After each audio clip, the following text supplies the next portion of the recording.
ಪಾಂಡುಪುರ ಪಟ್ಟಣದ ಹಾರೋಳಿ ಗ್ರಾಮದಲ್ಲಿ ರೈತ ಸಂಘದ ಮುಖಂಡ ಕೊನ್ನಾರಿ ಮಂಜುನಾಥ್ ಅವರ ಮನೆ ಮುಂಭಾಗ ಹಳೆಯ ಚರಂಡಿ ಕಟ್ಟಿಕೊಂಡಿದ್ದ ರಸ್ತೆಗೆ ಕೊಳಚೆ ನೀರು ಹರಿಯುತ್ತಿದ್ದ ಹಿನ್ನೆಲೆಯಲ್ಲಿ ಪುರಸಭೆ ವತಿಯಿಂದ ತಾತ್ಕಾಲಿಕವಾಗಿ ಕಾಮಗಾರಿ ನಿರ್ವಹಿಸುವ ಮೂಲಕ ರಸ್ತೆಗೆ ಕೊಳಚೆ ನೀರು ಹರಿಯುವುದನ್ನು ತಪ್ಪಿಸಲಾಗಿದೆ. ಕಳೆದ ಹಲವಾರು ವರ್ಷಗಳಿಂದಲೂ ಹಳೆಯ ಚರಂಡಿಯಲ್ಲಿ ಹೂಳು ತುಂಬಿಕೊಂಡಿದ್ದರಿಂದ ಚರಂಡಿ ಕಟ್ಟಿಕೊಂಡು ಪ್ರತಿನಿತ್ಯ ಚರಂಡಿ ನೀರು ರಸ್ತೆಗೆ ಹರಿದು ಸಾರ್ವಜನಿಕರಿಗೆ ಕಿರಿಕಿರಿ ಉಂಟು ಮಾಡುತ್ತಿತ್ತು. ರಸ್ತೆಯಲ್ಲಿ ಚರಂಡಿಯ ಕೊಳಚೆ ನೀರು ಹರಿಯುತ್ತಿದ್ದ ಕಾರಣ ರಸ್ತೆಯಲ್ಲಿ ಸಂಚಾರ ಮಾಡುವ ಸಾರ್ವಜನಿಕರು ಹಾಗೂ ವಾಹನ ಸವಾರರಿಗೆ ಕೊಳಚೆ ನೀರು ರಾಚುತ್ತಿತ್ತು.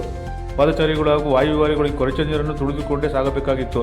ಈ ವಿಷಯ ತಿಳಿದು ಪುರಸಭೆ ಮುಖ್ಯಾಧಿಕಾರಿ ಸತೀಶ್ ಕುಮಾರ್ ಅವರು ಪೌರ ಕಾರ್ಮಿಕರೊಂದಿಗೆ ತೆರಳಿ ಹಲವಾರು ವರ್ಷಗಳನ್ನು ಕಟ್ಟಿಕೊಂಡಿದ್ದ ಚರಂಡಿಯನ್ನು ತಾತ್ಕಾಲಿಕವಾಗಿ ಸರಿಪಡಿಸಿದರು.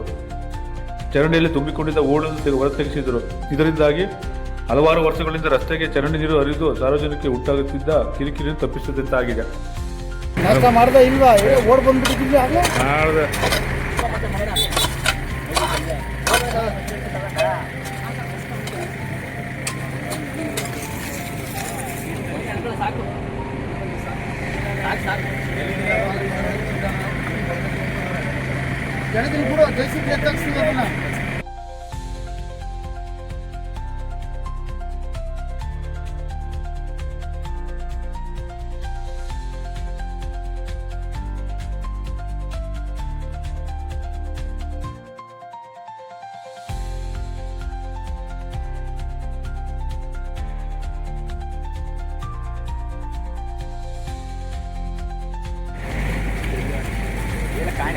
ಹಲೋ ಹೇಳಿ